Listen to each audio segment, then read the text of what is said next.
Planet Finance Business School, High-Tech City, Hyderabad. BCom, BBA, PGDM, MBA. Call 900 నమస్తే, welcome to our channel. నేను సిరి. 12 సంవత్సరాలు complete చేసుకొని 13వ సంవత్సరంలోకి అడుగు పెడుతుంది తెలంగాణ. అయితే ఇప్పుడు 13వ సంవత్సరంలో అడుగుపెట్టిన తెలంగాణ ఎట్లా ఉంది? అభివృద్ధి పరంగా చూసుకున్నట్టయితే ఏం జరిగింది ఈ 13 సంవత్సరాల కాలంలో? 10 సంవత్సరాలు బీఆర్ఎస్ పాలించింది, 2.5 సంవత్సరాల నుంచి కాంగ్రెస్ పాలిస్తుంది. మరి అభివృద్ధి ఎక్కడ జరిగింది? చాలా వరకు హామీలు ఎంతవరకు ప్రజలకి సకాలంలో అందుతున్నాయి? విద్యార్థులకి అందే ఏదైతే ఉందో గురుకుల పాఠశాల గురించే కావచ్చు, విద్య కావచ్చు, ఇట్లాంటి అంశాలు చాలా ఉన్నాయి. ముఖ్యంగా చూసుకున్నట్టయితే నిరుద్యోగ సమస్య ఏదైతే ఇప్పుడున్న అధికారంలో ఉన్న ప్రభుత్వం చెప్పింది ఏంటంటే 1 సంవత్సరంలోనే 2 లక్షల ఉద్యోగాలు ఇస్తామని చెప్పేసి మాట్లాడింది. మరి నిజంగానే అది సాధ్యమైందా? అసలు ఏం జరుగుతుంది తెలంగాణలో ఈ 13 సంవత్సరాల కాలంలో? దీని గురించి మాట్లాడడానికి ఈరోజు మనతో పాటు ఉన్నారు బీఆర్ఎస్వి నేత రాజేష్ గారు. నమస్కారం. నమస్తే అండి. నమస్కారం. సో ముందుగా మీ అందరికీ తెలంగాణ ఆవిర్భావ దినోత్సవ శుభాకాంక్షలు. మొత్తానికైతే 12 సంవత్సరాలు కంప్లీట్గా చేసుకొని 13 సంవత్సరాలకు అడుగుపెట్టింది. చాలా సంతోషంగా ఉంది. అయితే ఈ సంతోషం నిజంగానే సంతోషపడుతున్నారా, లేకపోతే ఇక వచ్చేసింది కదా మన తెలంగాణ మనం సంపాదించుకున్నాం, ఇక ఇట్లా సెలబ్రేషన్ చేసుకోవాలని చెప్పి సెలబ్రేషన్ చేసుకుంటున్నారా? ఇప్పుడు ముందుగా తెలంగాణ రాష్ట్ర ప్రజలకు at the same time popular TV ప్రేక్షకులకు అందరికీ తెలంగాణ రాష్ట్ర అవతరణ దినోత్సవ శుభాకాంక్షలు చెప్తా ఉన్నాం.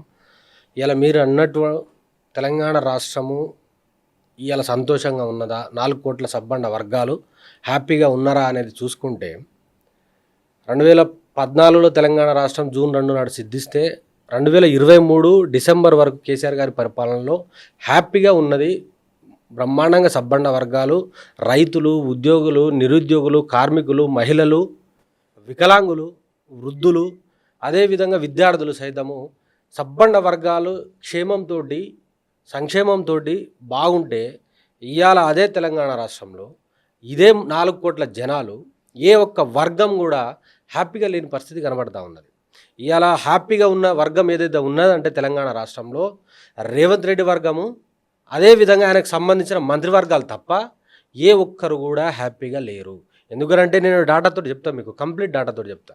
ఇవాళ తెలంగాణ రాష్ట్రము అంటేనే రైతులు, ఇవాళ తెలంగాణ రాష్ట్రం అని అంటేనే ఇవాళ పంటలు, అదేవిధంగా తెలంగాణ రాష్ట్రం అంటేనే నీళ్లు, అదేవిధంగా చెరువులు అంటాం. ఇవాళ తెలంగాణ రాష్ట్రంలో మీరు ఏ మూలకన్నా వెళ్ళండి, ఎక్కడికన్నా వెళ్ళండి, అలంపూర్కి వెళ్ళండి, గద్వాలకు వెళ్ళండి, ఇటు ఖమ్మంకి వెళ్ళండి, భద్రాచలంకి వెళ్ళండి, ఇటు నిజామాబాద్కి వెళ్ళండి, ఇటు ఆదిలాబాద్కి వెళ్ళండి, ఇటు కోదాడ వెళ్ళండి, సూర్యాపేటకి వెళ్ళండి. 4 దిక్కులల్లా ఎటు పోయినా కూడా రోడ్ల మీద, కల్లాల మీద రైతు పండించినటువంటి వరి ధాన్యం కనబడతా ఉన్నది. వాళ్ళ కళ్ళల్లో బాధ, కన్నీరు కనబడతా ఉన్నది, వాళ్ళ గుండెల్లో ఆక్రోశం కనబడతా ఉన్నది. కానీ ఏ ఒక్క వర్గం కూడా హ్యాపీగా లేదండి. ఇలా ఎందుకు చెప్తా ఉన్నాము అంటే 6 కాలం కష్టపడి చెమటోడ్చి ఇవాళ వాళ్ళు నిత్యము రైతులు శ్రమించి ఇవాళ దేశానికి అన్నం పెట్టే రైతన్న ఇవాళ అరిగోసపడి రోడ్ల మీద వాళ్ళ ధాన్యం తడిసి ముద్దై మొలకెత్తుతూ ఉంటే కనీసం కొరలేని దీన పరిస్థితి, దరిద్ర పరిస్థితిలో తెలంగాణ రాష్ట్రము ఇవాళ రేవంత్ రెడ్డి ప్రభుత్వం నెట్టవేయబడ్డది. ఎట్లా సంతోషంగా ఉందంటారు మనం? నువ్వు ఒక్కరివే సంతోషంగా ఉంటే, నీ యొక్క మంత్రివర్గం సంతోషంగా ఉంటే, మీరు జలసాలు తిరిగితే, మంత్రులందరూ హ్యాపీగా ఉంటే, ఏసీ కార్లల్లా విలాసవంతమైన భవనాలలో సంతోషంగా ఉంటే సంతోషంగా ఉన్నట్టా మనం? ఇవాళ ఎంత దరిద్రమైన పరిస్థితి మేడం అంటే అబ్జర్వ్ చేయండి. నీకు నీ యొక్క మంత్రులు కానీ, నీ యొక్క పిఆర్ఓ డిపార్ట్మెంట్ కానీ 5 పేజీలకు సంబంధించిన ఉపన్యాసం రాసి ఇస్తే కనీసం చదవలేని దీన స్థితిలో ఎండలు కొడుతున్నాయని మాట్లాడినాడు రేవంత్ రెడ్డి. ఇవాళ నడి ఎండలో 47 డిగ్రీలతోటి సెల్సియస్ తోటి ఎండలు కొడతా ఉంటే వాళ్ళు పడిగాపులు కాస్తూ ఉన్నారు. వాళ్ళు మనుషులు కాదా? ఏసీ కింద నిలబడి నువ్వు 5 నిమిషాలు స్పీచ్ ఇవ్వనీకి నాకు ఎండలు కొడతా ఉన్నాయి, నేను వెళ్ళిపోతా అని చెప్పేసి వెళ్ళిపోయిన ఈ రేవంత్ రెడ్డి రైతులు ఎండల్లో కూర్చొని వాళ్ళు నా యొక్క ధాన్యం ఎప్పుడు కొంటారని చెప్పేసి వాళ్ళు పడిగాపులు కాస్తూ ఉంటే వాళ్ళ యొక్క బాధ మనకు కనబడదా? అంటే మీరు అంటున్నారు రైతులది కొనుగోలు చేయలేదు ధాన్యం అంటున్నారు, కానీ ప్రభుత్వం మాత్రం చెప్పేది ఏంటంటే మేము ఎంతవరకు అయితే చేసినామో అంతవరకు లారీలతో సహా ఏదైతే ఉంటాయో మొత్తం ఇప్పటి వరకు అధికారులకు ఆదేశాలు కూడా ఇచ్చేసినాం, అన్ని అయిపోయినాయి. ఒకటినండి, ఇదే పాపులర్ టీవీ, ఇదే మీకు సంబంధించిన కెమెరానే మనమే పోదాం, మా ఊరికి పోదాం, కొడకళ్ళకి పోదాం, మా పక్కన కూడా దేవరపులకు పోదాం, లేదనంటే ఇంకో కొండారెడ్డి పల్లెకన్నా పోదాం, ఇంకా ఏ మంత్రివర్గంలో ఉన్నటువంటి మంత్రుల ఊళ్ళకే పోదాం. మీరు కొన్నట్టు చూపిస్తే ముక్కు నేలకు రాస్తా రేవంత్ రెడ్డి ఇంట్లో బాత్రూమ్లు కడుగుతా నేను. ఎందుకు చెప్తున్నా అంటే మా బాధ ఎందుకనంటే ఆనాడు గత ప్రభుత్వంలో కొన్నటువంటి వ్యవస్థని నాశనం చేసి ఇలా కొనకుండా ఏం పక్క దేశం నుంచి పట్టుకొచ్చిలా మేడం? ఇక్కడ ధాన్యం వరేమైనా పక్క రాష్ట్రం నుంచి పట్టుకొచ్చి అమ్ముతుర్రా? ఈడ రైతులను అవమానపరచడం అంటే ఇది కాదా? వాడు పండించిన పంటను నువ్వు కొనలేని కనీసం సంచులు గన్ని బ్యాగులు ఇవ్వలేని పరిస్థితిలో తెలంగాణ రాష్ట్ర ప్రభుత్వం ఉన్నది మేడం. చెప్పుతో కొట్టే పరిస్థితి ఉన్నది. ముఖం మీద ఉంచాలనిపిస్తుంది గాడిదరా కొడుకులను. ఏం తమాషనా లేదండి.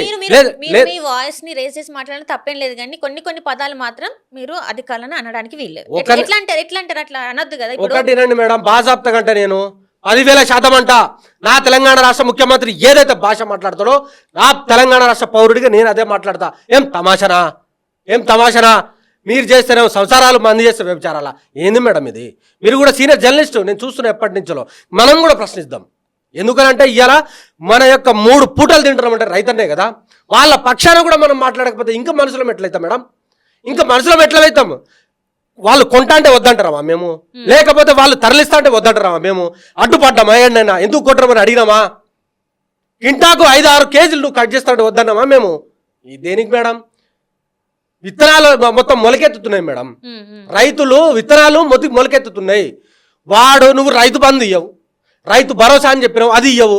వాడు అప్పు చేసి పండించి పంట తీసుకొచ్చి ఇవాళ ఆడ కళ్ళాల పోస్తే కనీసం కొనకపోతే అది వర్షానికి మొత్తం తడిసి ముద్దయిపోతే దానికి బాధ్యులు ఎవరు మేడం? కదా రైతు భరోసా ఇచ్చిండ్రు కదా 2 ఎకరాలు మేడం. ఒకటినండి 2 సంవత్సరాలన్నర అయింది ఇప్పటికి. 4-5 సార్లు రావాలి రైతు బంధు, కానీ వాళ్ళు వేసింది ఎన్నిసార్లు మేడం? Just 2 times వేసిళ్ళు. అది కూడా కట్ చేసి వేసిళ్ళు తప్ప మిగతా 2 times ఎవరేస్తారు? రేవంత్ రెడ్డి అయ్యేస్తాడా? ఎవడేస్తాడు? రేవంత్ రెడ్డి అయ్యేస్తాడా? అవ్వస్తారా? నేను చెప్తున్నాం. ఆ రోజు కేసీఆర్ గారు ఇస్తేనేమో కేసీఆర్ జేబుల నుంచి ఇచ్చినట్టు మాట్లాడిన ఈ దున్నపోతులు మరి ఇవాళ ఎందుకు ఇస్తలేరు? చేతనైతే లేదా? ఏం తమాషనా? ప్రపంచం మొత్తం విలవిల్లాడిన క్రమంలో కరోనా సైతం వెంటాడిన ఈ దేశంలో ఈ ప్రపంచంలో కేసీఆర్ గారు రైతు బంధు వేసిండు. ఇవాళ నీకు పైసలు ఉన్నాయని మాట్లాడుతున్నావు, మరి ఏమైంది రైతు బంధు ఇవ్వడానికి? మీరు అప్పులు చేసిండు కాబట్టి ఇప్పుడు ఆ మిత్తులు కట్టడానికి ఆయనకి వచ్చే డబ్బులన్నీ అయిపోతాయి ఆయన చెప్తున్నాడు కదా. ఇప్పుడు మీరు ఒకవేళ మీ హయాంలో అప్పులు చేయకపోతే, మీరు అవినీతి చేయకపోతే ఈ రోజు తెలంగాణలో ప్రజల పరిస్థితి, వ్యవసాయదారుల పరిస్థితి, నిరుద్యోగుల పరిస్థితి ఇట్లా ఉండేది కదా అని వాళ్ళు చెప్తున్నారు కదా. చాలా మంచి బ్రహ్మాండమైన క్వశ్చన్ అడిగారు మీరు. ఇది తెలంగాణ రాష్ట్ర ప్రజలకు తెలవాలి, ఎడదసేపటి మేధావులకు కూడా తెలవాలి. పైసలు అప్పు చేస్తే 5,000 కోట్లు పెట్టి నువ్వు గాంధీ విగ్రహం ఎట్లా కడతా అంటావు బై? కట్టలేదు కదా. కడతాని నువ్వు డిపిఆర్ ఎట్లా తయారు చేస్తావు? 1,50,000 కోట్లతోటి మూసి సుందరీకరణ చేస్తా అని ఎట్లా అంటావు నువ్వు? మేడం ఒకటినండి, వాళ్ళ యొక్క మేనిఫెస్టో ఇది. ప్లీజ్ దయచేసి మీరు చూడండి. కాంగ్రెస్కి సంబంధించిన మేనిఫెస్టో ఇది. ఈ మేనిఫెస్టోలో ఎక్కడ కూడా మూసి సుందరీకరణకి 150,000 కోట్లు పెట్టి నేను సుందరీకరణ చేస్తాను ఎక్కడ మెన్షన్ చేయలేదు. గాంధీ విగ్రహానికి 5,000 కోట్లతోటి నేను చేస్తా అని చెప్పి ఎక్కడ మెన్షన్ చేయలేదు. 1,00,000 కోట్లతోటి నేను ఫార్మాసిటీ కడతా అని చెప్పేసి ఎక్కడ మెన్షన్ చేయలేదు. 1,00,000 కోట్లతోటి నేను ఫ్యూచర్ సిటీ కడతా అని చెప్పేసి ఎక్కడ మెన్షన్ చేయలేదు. అవన్నీ మెన్షన్ చేసి ఉంటే నా తెలంగాణ రాష్ట్ర ప్రజలు, ఈ యొక్క 30 లక్షల నిరుద్యోగులు, 4 కోట్ల జనాలు ఈ దున్నపోతులను, ఈ రాక్షసులకు పట్టం కట్టే వాళ్ళు కాదు, ఓట్లేసేటోళ్ళు కాదు. వాళ్ళు చెప్పింది ఏం చెప్పిర్రు? రైతు భరోసా పెంచుతా అని చెప్పిండు, చెయ్యలే కదా. ప్రతి సంవత్సరం ప్రతి ఏటా నిరుద్యోగులకు 2 లక్షల ఉద్యోగాలు ఇస్తా అని చెప్పిండు, నిరుద్యోగ భృతి ఇస్తా అని చెప్పిండు, ఇయ్యలే కదా. పెన్షన్లు పెంచుతా అని చెప్పారు, ఇయ్యలే కదా. మీలాంటి సోదరులకు సోదరిమణులకు స్కూటీలు ఇస్తా అని చెప్పిండు, ఇయ్యలే కదా. ల్యాప్టాప్లు ట్యాబ్లు ఇస్తా అని చెప్పారు, ఇయ్యలే కదా. అవన్నీ ఇస్తా అంటేనే నా తెలంగాణ రాష్ట్ర ప్రజలు, 4 కోట్ల ప్రజలు కేసీఆర్ గారిని పక్కకు పెట్టి అయ్యో అవన్నీ ఇస్తా అంటుండు కదా అని చెప్పేసి కాంగ్రెస్ ప్రభుత్వానికి, కాంగ్రెస్ పార్టీకి ఓటేస్తే ఇవాళ నువ్వు ఏం చేస్తున్నావు మేడం? ఏం చేస్తున్నారు తెలంగాణ రాష్ట్రాన్ని? వీళ్ళు ఒక్కటంటే ఒక్క హామీ నెరవేర్చలేదు. ఎట్లా నమ్మమంటారు? హామీల గురించేనా, లేకపోతే ఇప్పుడు కేసీఆర్ గారు అప్పుడున్న తన హయాంలో ఎవరిని దగ్గర రానియకపోవడానికి ఆ వ్యతిరేకత వల్లనే మొత్తం ఫామ్ హౌస్కి అంకితం ఇవ్వడం వల్లనే ఈ రోజు మరి రేవంత్ రెడ్డి గారికి పట్టం కట్టిన అనుకోవచ్చు మేడం. ఒకటినండి, కేసీఆర్ గారు ఫామ్ హౌస్లో ఉంటే నాకు నిరుద్యోగ వృత్తికి కూడా, నాకు పెన్షన్దారులకు పెన్షన్లు వచ్చినాయి. కేసీఆర్ ఫామ్ హౌస్లో ఉన్నా కూడా రైతు బంధు టైంకి వచ్చింది. కేసీఆర్ గారు ఫామ్ హౌస్లో ఉన్నా కూడా వితంతువులకు వాళ్ళకు కూడా ఆసరా పెన్షన్లు వచ్చినాయి కదా. కేసీఆర్ గారు ఫామ్ హౌస్లో ఉన్నా కూడా ప్రతి ఇంటికి నీళ్ళు వచ్చినాయి కదా. కేసీఆర్ గారు ఫామ్ హౌస్లో ఉన్నా కూడా 24 గంటల కరెంట్ వచ్చింది కదా. కేసీఆర్ గారు ఫామ్ హౌస్లో ఉన్నా కూడా ఉద్యోగస్తులకు డిఎల్ వచ్చినాయి, పిఎఫ్లు వచ్చినాయి, పిఎల్ వచ్చినాయి, అన్ని వచ్చినాయి కదా. కేసీఆర్ గారు ఫామ్ హౌస్లో ఉన్నా కూడా దాదాపుగా 1,60,000 ఉద్యోగాలు ఇచ్చింది కదా. మరి ఇవాళ వీళ్ళు బయటే తిరుగుతుండు కదా, మరి ఇవ్వచ్చు కదా. ఆ షో ఎక్కడ పోయింది? నువ్వు ఎక్కడ ఉన్నావు అనేది కాదు మ్యాటర్, ఎక్కడ ఉన్నావు అనేది కాదు మ్యాటర్, బుల్లెట్ దిగిందా లేదా, that is the matter. KCR గారు ఫామ్ హౌస్లో ఉన్నాడా, ప్రగతి భవన్లో ఉన్నాడా, సెక్రటేరియట్లో ఉన్నాడా, అది కాదు కదా. కేసీఆర్ గారు ఎక్కడున్నా కూడా అధికారులతో మాట్లాడిండు. కేసీఆర్ గారు ఎక్కడున్నా కూడా రివ్యూలు చేసిండు. కేసీఆర్ గారు ఎక్కడున్నా కూడా ప్రజల కోసమే ఆలోచించిండు. కేసీఆర్ గారు ఎక్కడున్నా కూడా సంక్షేమం మీదనే దృష్టి పెట్టిండు తప్ప ఇలాంటి కాంట్రాక్టుల కోసమో, కమిషన్ల కోసమో, ఈ దొంగ కథల కోసమో కేసీఆర్ గారు ఎప్పుడు ఆలోచించలే. ఆయన ప్రజల మనిషి కదా, ప్రజల బాధల నుంచి వచ్చినోడు కదా. తెలంగాణ రాష్ట్రం 4 కోట్ల జనాల నాడి తెలిసినోడు కదా. తెలంగాణ రాష్ట్రం నలుమూలడ ప్రతి ఇంచు తెలిసినోడు కదా. ఎక్కడ బాధలు అక్కడ తెలిసినోడు కదా. అలాంటి వ్యక్తి వాళ్ళ గురించి ఆలోచిస్తాడు తప్ప స్వలాభం కోసమో, తన లాభం కోసమో, పార్టీ లాభం కోసం ఆలోచించలే. ఆయన పార్టీ లాభం ఆలోచించలేని మీరు అంటారు, తన లాభం ఆలోచించలేని మీరు అంటారు. అట్లనే కూతురు గురించి కూడా ఆలోచించలేదు. ఈరోజు కూతురే బయటకు వచ్చి మాట్లాడుతుంది కదా. ఇప్పుడు ఏవైతే కాంగ్రెస్ ఏవైతే చెప్పిందో అవినీతి జరిగింది, ఇవి ఇన్ని ఏవైతే జరిగినాయో, ఫోన్ టాపింగ్ గురించే కావచ్చు, కాళేశ్వరం గురించే కావచ్చు, ఈ ఫార్ములా కార్ రేసింగ్ గురించే కావచ్చు, ఇవన్నిటి గురించి కూడా ఎక్కడెక్కడైతే భూ కబ్జాలు జరిగినా వాటన్నిటి గురించి కూడా కవిత మాట్లాడుతుంది కదా. ఇప్పుడు సొంతింటి ఆడబిడ్డ బయటకు వచ్చి మాట్లాడుతుందంటే అందులో ఎంతో కొంత నిజం లేదంటారా? ఏం మాట్లాడారు మేడం? కవిత గారు ఏం మాట్లాడారు ఒక్కసారి చెప్పండి నాకు. ఆమె ఎజెండా ఏం చెప్పండి నాకు. ఆమె పార్టీ యొక్క బైలాస్ ఏం చెప్పండి. ఏం మాట్లాడారు ఆమె? పొద్దున్న లేసే కేసీఆర్ కేటీఆర్ తిడుతురు తప్ప ఇలా కేసీఆర్ కేటీఆర్ గారు ఏమైనా బీఆర్ఎస్ పార్టీ ఏమైనా అధికారంలో ఉందా మేడం? ఎవరు తిట్టాలి మీరు? ఎవరిని ప్రశ్నించాలి మీరు? కాంగ్రెస్ పార్టీని ప్రశ్నించాలి, లేదంటే బీజేపీని ప్రశ్నించాలి మేడం. చిలక మనదే కావచ్చు, పలుకు మాత్రం పక్కదే మేడం. బాజాప్తగా కవిత గారితో ఎవరు మాట్లాడిస్తారో తెలంగాణ రాష్ట్ర ప్రజలకెరికే, మేధావులకెరికే, విఘ్నులకెరికే. ఆ కవిత గారు పార్టీ ఎందుకు పెట్టారనేది కూడా అందరికి తెలుసు. మేడం వాళ్ళు ఎవరితోటి పెట్టిర్రు, ఏం పెట్టిర్రు, ఎట్లా పెట్టిర్రు అనేది తెలుసు కదా. వాళ్ళు చేస్తున్నటువంటి కార్యక్రమాల దృష్టినే మనకు అర్థమైపోయింది. వాళ్ళు ఎక్కడ కూడా రేవంత్ రెడ్డి గారిని ప్రశ్నించే దాఖలాలు కనబడట్లేదు. బీఆర్ఎస్ పార్టీ కేటీఆర్ గారు అడిగినట్టు ఎక్కడ కూడా అరగట్లేదు. నువ్వు ఇవాళ కేటీఆర్ని ప్రశ్నిస్తావు, కేసీఆర్ని పట్టిస్తావు, బీఆర్ఎస్ పార్టీని ప్రశ్నిస్తున్నావు, కానీ ఏం వాళ్ళ అధికారంలో ఉన్నారా? ఎందుకండి ఇట్లా? ఎందుకండి ఇంత అక్కస్సు మా మీద? తెలంగాణ రాష్ట్రం సాధించిన వాళ్ళు ఆ రోజు బీఆర్ఎస్ పార్టీని నువ్వు పొగిడినవు, ఇవాళ ఎందుకు చెడు అయిపోయింది? తెలంగాణ రాష్ట్రం కోసం వీళ్ళు ఉద్యమాలు చేశారు, జైలుకు పాలయ్యారు కదా. అలాంటి పార్టీని పట్టుకొని ఇలా తిట్టడం ఎంతవరకు కరెక్ట్ అండి? అప్పటి నుంచి తనని తొక్కేస్తున్నారు అని చెప్పేసి తను బహిరంగంగానే చెప్తుంది. నేను మాట్లాడిందో లేకపోతే వేరే వాళ్ళు కరెక్ట్, మేము కూడా చూస్తున్నామండి, మేము కూడా చూస్తున్నాము. తను మాట్లాడేది కూడా మేము కూడా అబ్జర్వ్ చేస్తున్నాము. ఎక్కడ కూడా వారి యొక్క సలహాలు సూచనలను తీసుకున్నారు వాళ్ళు. పార్టీలో బీఆర్ఎస్ పార్టీ కానీ కేసీఆర్ కానీ తీసుకున్నారు.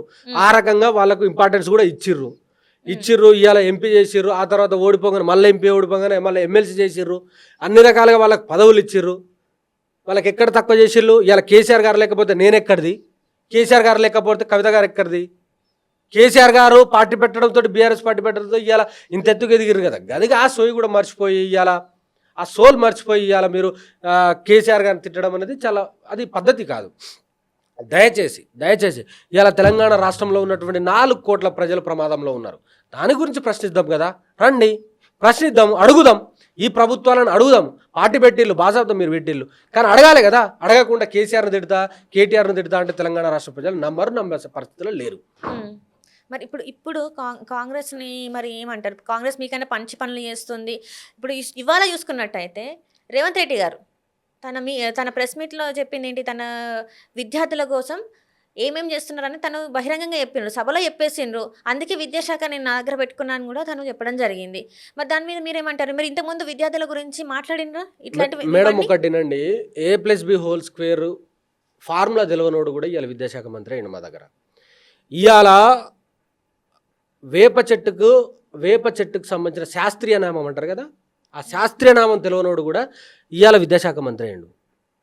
ప్లేటో, అరిస్టాటిల్, అదేవిధంగా నెపోలియను, వీళ్ళ చరిత్ర తెలియనోడు కూడా ఇవాళ విద్యాశాఖ మంత్రి అయ్యిండు. తెలంగాణ రాష్ట్రానికి దౌర్భాగ్యం ఏందేనంటే ఇవాళ పక్క రాష్ట్ర పోళ్ళు మహానాడు అని పెట్టుకొని ఆ యొక్క మహానాడు అనే ఒక పెద్ద దుకాణంలో మన రాష్ట్రానికి విద్యాశాఖ మంత్రి ఉన్నాడు, ఆంధ్రప్రదేశ్ రాష్ట్రానికి విద్యాశాఖ మంత్రి ఉన్నాడు. దరిద్రం ఏంటంటే తెలంగాణ రాష్ట్రానికి విద్యాశాఖ మంత్రి లేడు అనే దిగజారుడు మాటలు పక్క రాష్ట్ర వాళ్ళు మాట్లాడే స్థాయికి కూడా మన తెలంగాణ రాష్ట్రాన్ని తీసుకపోయారు వీళ్ళు. తీసుకపోయారు అనంటే ఎంత దౌర్భాగ్యమైన పరిస్థితి అండి ఇది. అంటే ఇక్కడ విద్య ఏవైతే ఉన్నాయో అవి కరెక్టే లేవంటారా? స్టాండర్డ్స్ కరెక్టే లేవంటారా? 110,000% విద్యా కమిషన్ అని చెప్పేసి ఆకునూరి మురళి గారిని పెట్టిల్లు. అవును. ఆయనకు ఇంకా 6 నెలల కాలం ఉండంగానే రిజైన్ చేసిండు. ఎందుకు రిజైన్ చేసిండు చెప్పండి? ఎందుకు రిజైన్ చేసిండు? ఆయనకు అపాయింట్మెంట్ ఇయ్యక, ఆయన ఇచ్చినటువంటి సలహాలను వీళ్ళు స్వీకరించక, ఆయన ఏమైనా ఇస్తే వాళ్ళకి నచ్చక, ఇది ఆ పరిస్థితి. ఆకునూరి మురళి అనేటోనికే సిగ్గుచరం ఏమైనా ఉంటే, మనిషి పుట్టుక పుట్టే ఉంటే, నువ్వు మనిషివే అయితే బయటకు వచ్చినావు కదా భయ్, ఇలా మాట్లాడు.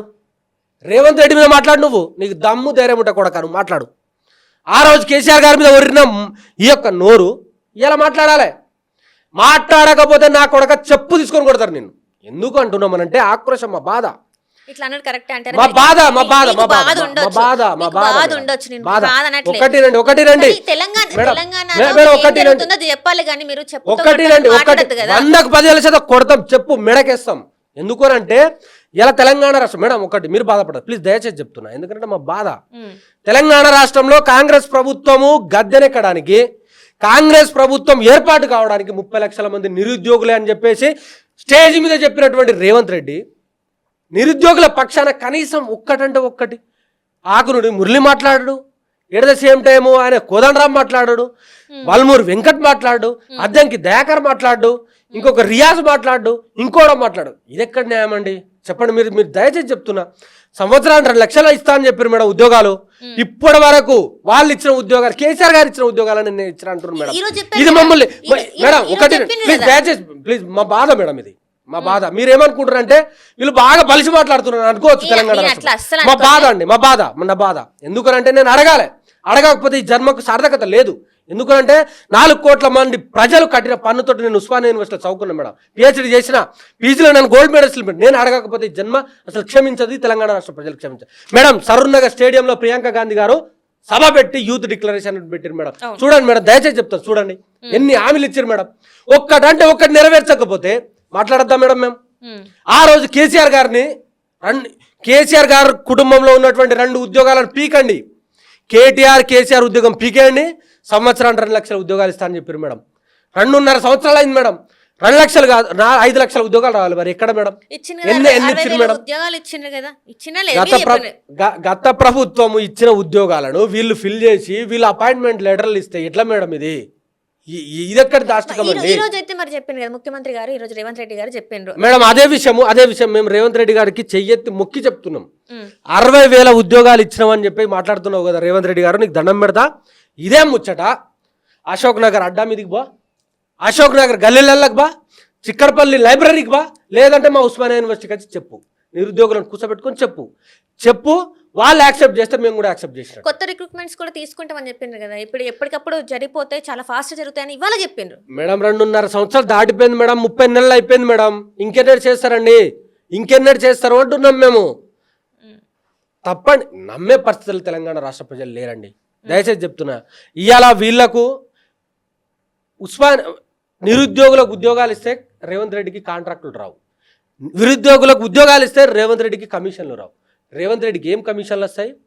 ఓ ఫ్యూచర్ సిటీ కడతా అంటే కమిషన్ వస్తుంది, ఫార్మాసిటీ కడతా అంటే కమిషన్ వస్తుంది, లేదు అని అంటే ఆ యొక్క సెంట్రల్ యూనివర్సిటీ 400 ఎకరాల భూమిని అమ్ముతా అంటే కమిషన్ వస్తుంది, మాను యూనివర్సిటీకి సంబంధించిన భూములు అమ్ముతా అంటే కమిషన్ వస్తుంది, లేకపోతే అగ్రికల్చర్ యూనివర్సిటీకి సంబంధించిన 100 ఎకరాలు అమ్ముతా అంటే కమిషన్ వస్తుంది, లేదు అని అంటే ఇంకేదైనా చేస్తా అంటేనే మాత్రం కమిషన్లు వస్తాయి తప్ప నా పేద పిల్లలకు ఉద్యోగాలు ఇస్తా అంటే కమిషన్లు రావు కదా. ఇవాళ గురుకులాలలో ఎంత దారుణం మేడం, గురుకులాలలో దాదాపుగా 120 మంది పిల్లలు చచ్చిపోయారు మేడం. దాని గురించి కూడా నేను మాట్లాడకపోతే ఇది ఎక్కడి కదా, మాట్లాడాలి కదా మనము. పాములు గరిచినాయి మేడం, తేళ్ళు గరిచినాయి మేడం, ఎలకలు గరిచినాయండి, పిల్లలకు ఎలకలు గరిచినాయి. గత ప్రభుత్వంలో ఇట్లాంటి దాష్టికాలు కానీ ఇట్లాంటి పనితీరు కానీ ఎక్కడ లేదు. మరి ఇమ్మీడియట్గా ప్రభుత్వం చేంజ్ కాగానే ఇవాళ ఎక్కడిది మేడం? What is this? మనం ఆలోచించాలి కదా. కానీ ఇదే కాంగ్రెస్ నేతలు రాష్ట్రం సుభిక్షంగా ఉంది మా పరిపాలన అని చెప్పేసి వాళ్ళు మాట్లాడుతున్నారు, కాదంటారా?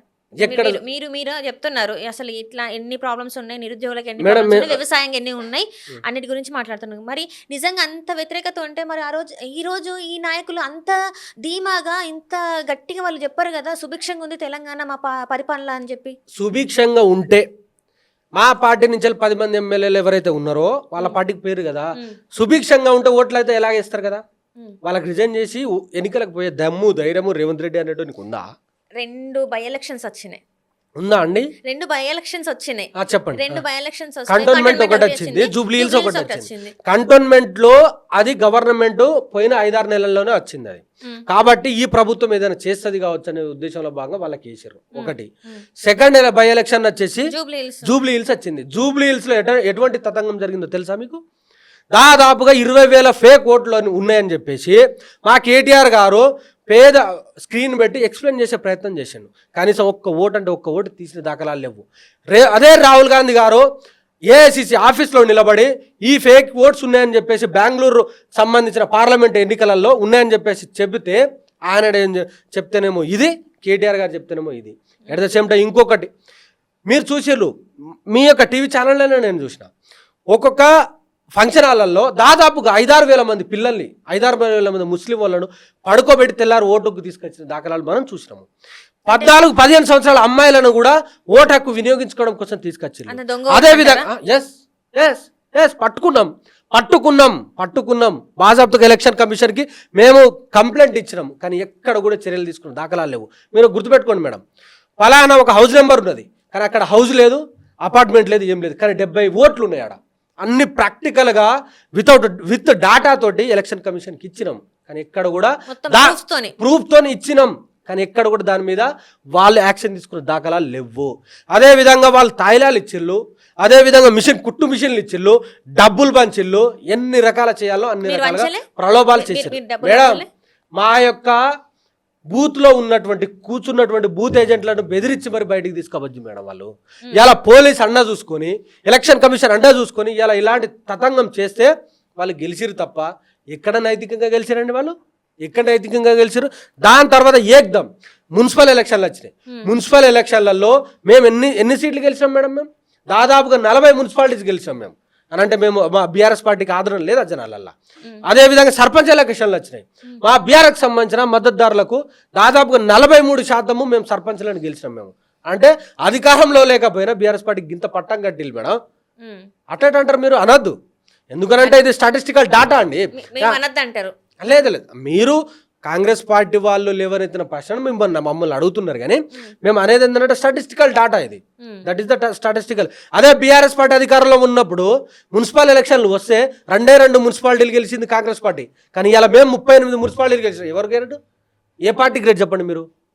అంటే మున్సిపాలిటీకి ఇచ్చిన వీళ్ళు మరి ఎందుకు మరి జనరల్ ఎలక్షన్స్ లో మీకు చేయలే అంటారు మేడం? ఒకటి 2 దఫాలు అంటే 2 సార్లు కేసీఆర్ గారి పాలన చూసిండ్రు.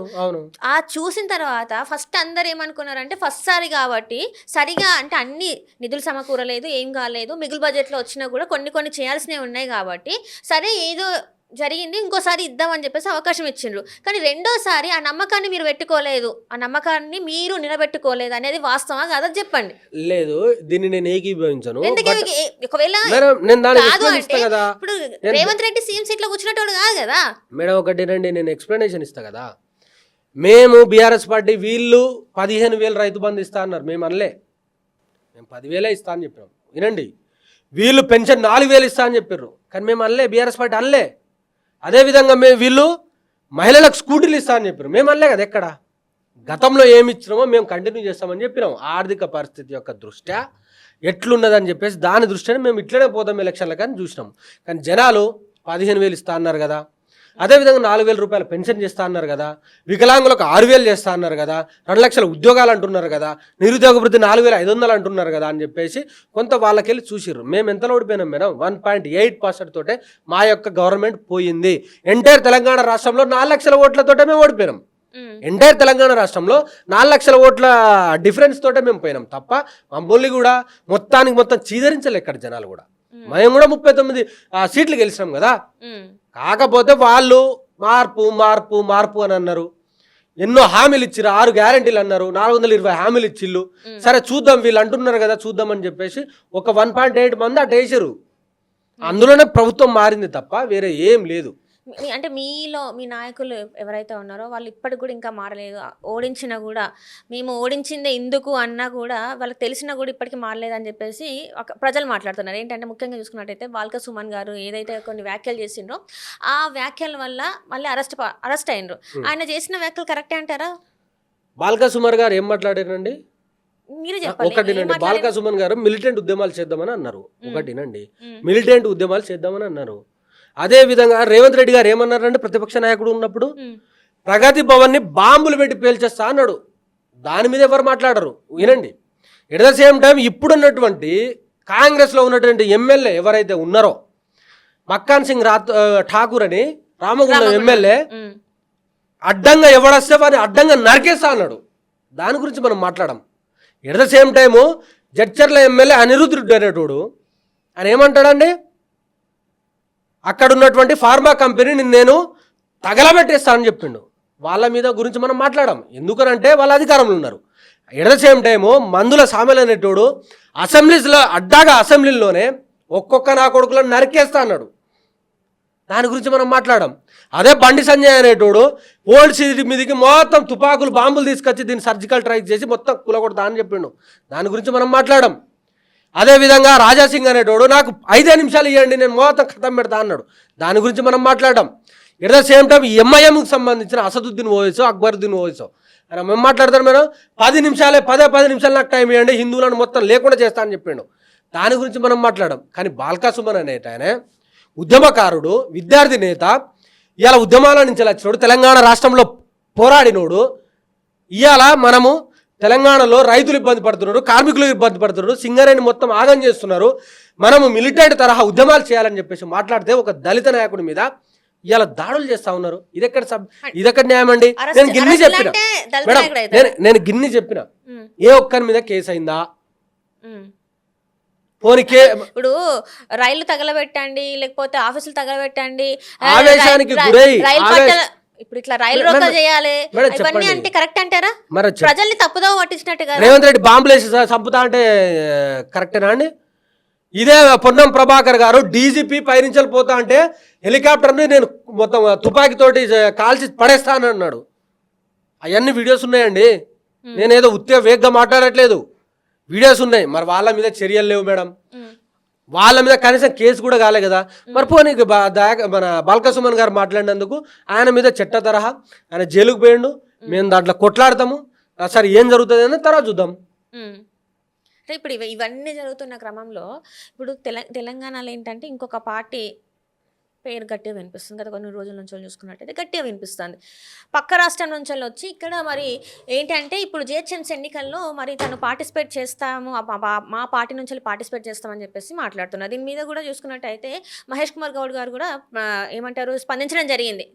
ఏదైతే వాళ్ళు మాట్లాడిండ్రో దాని గురించి స్పందించడం జరిగింది. మరి మీరేమంటారు? ఇప్పుడు మీకు ఇప్పుడు ఆల్రెడీ మీరు ఓడిపోయి ఉన్నారు, మళ్ళీ ఇలాంటి ఒక పార్టీ వచ్చి ఇట్లా చేస్తుందంటే ఇంకా మీకు ఒక ఏమంటారు, ఇంకా మీరు కిందికి పోయే పరిస్థితులు కాదంటారు? అట్లా ఏం ఉండదు. మాకు ఫ్యాన్ బేస్ మాకే ఉంటుంది, మా ఓట్ బ్యాంక్ మాకే ఉంటుంది. పోనీ మీరు అడిగిన దానికి నేను సమాధానం చెప్తా మేడం. తెలంగాణ రాష్ట్రంలో నేను ఎమ్మెల్యే కావాలనుకుంటా, నేను ముఖ్యమంత్రి కావాలనుకుంటా, నేను మంత్రి కావాలనుకుంటా. దరిద్రం ఏందనంటే ఆంధ్రలో కానీ ఎక్కడైనా కానీ పవన్ కళ్యాణ్ ఏం చేస్తాడనంటే ఆయన ముఖ్యమంత్రి కావాలనుకుంటలేడు. ఆయన చంద్రబాబు నాయుడు ముఖ్యమంత్రి ఉండాలనుకుంటున్నాడు, లోకేష్ ముఖ్యమంత్రి కావాలనుకుంటాడు. గంత దరిద్రమా, గంత నీచమా? ఇప్పుడు చంద్రబాబు నాయుడు లోకేష్ కాదు కదా ఇక్కడ పాయింట్. ఏంటంటే ఓన్లీ జనసేన ఇక్కడ ఎలక్షన్స్ లో జిహెచ్ఎంసీ ఎలక్షన్స్ లో మేడం అది జనసేన కాదు, రేవంత్ సేన కాదు, అది కంప్లీట్ గా టీడీపీ సేన అంతే. అట్లా ఎట్లా అంటారు మీరు? 100% టీడీపీ చంద్రబాబు నాయుడు మనకి లేదు ఇక్కడ టీడీపీ. వినండి, నేను చెప్తానండి. ఇలా తెలంగాణ రాష్ట్రంలో స్వయాన ముఖ్యమంత్రి గారు ఎన్టీఆర్ గారికి సంబంధించిన విగ్రహము ఇనాగ్రేట్ చేస్తే అక్కడ కాంగ్రెస్ కి సంబంధించిన జెండాలు కనబడ్డాయండి మీకు? టీడీపీ జెండాలు ఊపుతా ఉంటే ఈ తెలంగాణ రాష్ట్రానికి సంబంధించిన ముఖ్యమంత్రి కాంగ్రెస్ పార్టీ నాయకుడు ఎంజాయ్ చేస్తున్నాడు ఆయన స్టేజ్ మీద. టీడీపీ జెండాలు ఆడ ఊపుతుర్రు, ఆయన అక్కడ స్టేజ్ మీద ఎంజాయ్ చేస్తారు. వాట్ ఈస్ దిస్ అండి? What is this? ఎవరి కోసం పనిచేస్తున్నావు నువ్వు? ఎవరి కోసం పనిచేస్తున్నావు? ఏమైతా ఉన్న తెలంగాణ రాష్ట్రంలో? ఒకటేనండి, నేను ఎవరిని క్రిటిసైజ్ చేయదలుచుకోలే. యాక్టర్గా పవన్ కళ్యాణ్ గారు అంటే నాకు ఇష్టం, ఆయన ఆదరిస్తాము, ఆరాధిస్తాము, ప్రేమిస్తాము, గౌరవిస్తాము. కానీ మా యొక్క తెలంగాణ రాష్ట్ర గౌరవాన్ని, ఆత్మగౌరవాన్ని కించపరిస్తే మాత్రము పాతరేస్తాం. ఎందుకంటున్నామంటే ఒకటినండి మేడం, తెలంగాణ రాష్ట్ర ఏర్పాటు అనేది 4 కోట్ల జనాల యొక్క ఆకాంక్ష. 1969 నుంచే ఉద్యమాలు జరిగి తొలి దశ మలి దశ నక్సలిజం పుట్టి దాని గురించి ఎంతోమంది ఆత్మ బలిదానాలు చేసుకుంటే ఏర్పడ్డ తెలంగాణ రాష్ట్రాన్ని ఏర్పడ్డ నెక్స్ట్ డేనే ఏం మాట్లాడతాడు మేడం పవన్ కళ్యాణ్ అంటాడు? ఏం మాట్లాడతాడు? తెలంగాణ రాష్ట్రం ఏర్పడితే నేను 14 రోజులు బువ్వదిలే అన్నాడు. 11 రోజులు. అట్లాంటి వాడు తెలంగాణ రాష్ట్రానికి వచ్చి ఏం సాధిస్తాడండి? ఏం ప్రేమ ఉంటుందా అని మీకు? తెలంగాణ రాష్ట్రంలో ఏం ప్రేమ ఉంటుంది? తెలంగాణ రాష్ట్రం మీద ఏం ప్రేమ ఉంటుంది? ప్రేమ లేనిదే కొండగట్టు దేవాలయానికి మరి నిధులు ఇచ్చిండ్రు ఆయన. ఒకటేనండి, ఇక్కడ చాలా మంది కుటుంబాలని ఆయన దత్త అంటే వాళ్ళకి ఆర్థిక సహాయం చేస్తున్నాడు. కొండగట్టు ఆయన పైసలు కావాలి, టీటీడీ పైసలు. ఆయన టీటీడీ పైసలు అండి, టీటీడీ పైసలు ఆయన పైసలు కావాలి, ఆయన పైసలు కావు మేడం. ఒకటేనండి, ఆయనకు సంబంధించిన నేను చెప్తానండి, ఆయనకు సంబంధించిన ఏదైనా సినిమా రిలీజ్ అయితే ఆంధ్రాలో షేర్ ఎంత వస్తుంది, తెలంగాణలో షేర్ ఎంత వస్తుంది చెప్పండి నాకు, చెప్పండి. ఇక్కడి నుంచి ఎక్కువ డబ్బు వస్తుంది. మన పైసలు మనకి ఇయనికి పెద్ద ఇబ్బంది ఏం లేదు మేడం, గుర్తుపెట్టుకోండి. కానీ ఆయన ఇవాళ ఇలాంటి లత్కోర్ రాజకీయాలు చేస్తా అంటే మాత్రం తస్మాత్ జాగ్రత్త అంటున్నాం. ఎందుకు అంటే ఆ రోజు తెలంగాణ తొలిదశ ఉద్యమము నిజాముల మీద జరిగినటువంటి ఉద్యమం ఎట్లా జరిగిందని ఆయన ఒక ప్రెస్ వాడు అడిగితే ఆయన ఏం మాట్లాడింది మేడం తెలుసా మీకు? గుడుంబ దాగి ఉద్యమాన్ని నడిపిరని చెప్పేసి మాట్లాడిన పవన్ కళ్యాణ్ ఇలా తెలంగాణ రాష్ట్ర ప్రజల మీద కానీ ఈ ప్రాంతం మీద ప్రేమ ఉంటుందా మేడం? తెలంగాణ రాష్ట్రం ఏర్పడితే 11 రోజులు బువ్వదిల్లేదని మాట్లాడిన ఈ పవన్ కళ్యాణ్కి తెలంగాణ రాష్ట్ర ప్రాంతం మీద ఏదైనా ఉంటుందా అండి? ఇవాళ ఆయనను మోడీ గారు చంద్రబాబు నాయుడు గారు రాసి ఇచ్చిన స్క్రిప్ట్ని గీడికొచ్చి చదువుతా అంటే మాత్రం ఒళ్ళు దగ్గర పెట్టుకొని చేయండి అని చెప్తున్నాం. ఎందుకు అవసరం లేదు, ఇక్కడ అవసరం లేదు. నీ స్టాండ్ ఏందో చెప్పు బై, భయపడుతున్నారా మరి? నీ స్టాండ్ ఏందో చెప్పు. భయపడుతున్నారా? ఇక్కడికి జనసేన పార్టీ ఇక్కడికి వచ్చి వాళ్ళ పాగా ఇక్కడ తెలంగాణ రాష్ట్రం అంటే తెలంగాణ రాష్ట్రం అంటే భయపడతా అనుకుంటా మేడం మీరు? నేను తెలంగాణ అమ్మాయిని. తెలంగాణ రాష్ట్రం మీకు తెలుసు కదా చరిత్ర. ఇక్కడ ప్రతి ఒక్క పౌరుడు చిన్న పిల్లల నుంచి వెళ్ళి చచ్చిపోయే ముసలోడు వరకు పోరాటం చేస్తారు. ఇక్కడ ఆ చరిత్ర అందరికీ ఎరికే, ఆయనకు బాగా ఎరికే మేడం. తెలంగాణ రాష్ట్ర ప్రజల యొక్క దిష్టి తలిగితే ఆంధ్రాలో కోనసీమలో ఉన్నటువంటి మన కొబ్బరి చెట్లన్నీ ఎండిపోయినని మాట్లాడిన దరిద్రపు నా కొడుకు గీడికొచ్చి మాట్లాడుతుంటే ఏం మేడం ఇది? What is this? తెలంగాణ రాష్ట్ర ప్రజలు ఆలోచించాలి, మేధావులు ఆలోచించాలి, విఘ్నులు ఆలోచించాలి, జర్నలిస్టులు ఆలోచించాలి, నిరుద్యోగులు ఆలోచించాలి, యువకులు ఆలోచించాలి. ఇంత ఘోరంగా కించపరిచినటువంటి ఈ పవన్ కళ్యాణ్ గీడికొచ్చి నవ నిర్మాణం అని మాట్లాడితే ఏం మేడం? నేను నిర్మాణం 6 గ్యారెంటీలు ఇచ్చినావు కదా ఆడా, దాని గురించి ప్రశ్నించు, దాని గురించి మాట్లాడు. నువ్వు డిప్యూటీ సీఎం కదా, నీ దగ్గర 2-3 పోర్ట్ఫోలియోలు ఉన్నాయి కదా, ఆ పని చేయబోయి నీ మీద కొన్ని ఆశలు పెట్టుకొని ఆంధ్రోళ్ళు నీకు ఓటేసిలు కదా. ఆంధ్ర వాళ్ళు మా సోదరులు అండి, ఆంధ్ర వాళ్ళు మా సోదరులు. ఎక్కడ కూడా మేము వాళ్ళని కించపరిచినట్టు మాట్లాడలే, ఎక్కడ కూడా వాళ్ళ మీద దాడులు చేయలే. వాళ్ళను మేము ఆదరించిన తెలంగాణ రాష్ట్రంలో మా సొంత అన్నదమ్ముల లెక్క చూసుకొని మేము ఉన్నాం. కానీ ఇవాళ వీళ్ళొచ్చి పుల్లలు పెట్టి ఏదో రాజకీయ లబ్ధి కోసము చంద్రబాబు నాయుడు మొదలు పంపించే ఇలాంటి దౌర్భాగ్య రాజకీయాలు నడవండి. చంద్రబాబు నాయుడుకి ఏం సంబంధం ఉంది? 100కు 10,000% వాళ్ళు ఎవరండి? దూతలు. వీళ్ళంతా చంద్రబాబు నాయుడు మనుషులే. రేవంత్ రెడ్డి ఎవడు, పవన్ కళ్యాణ్ ఎవడు?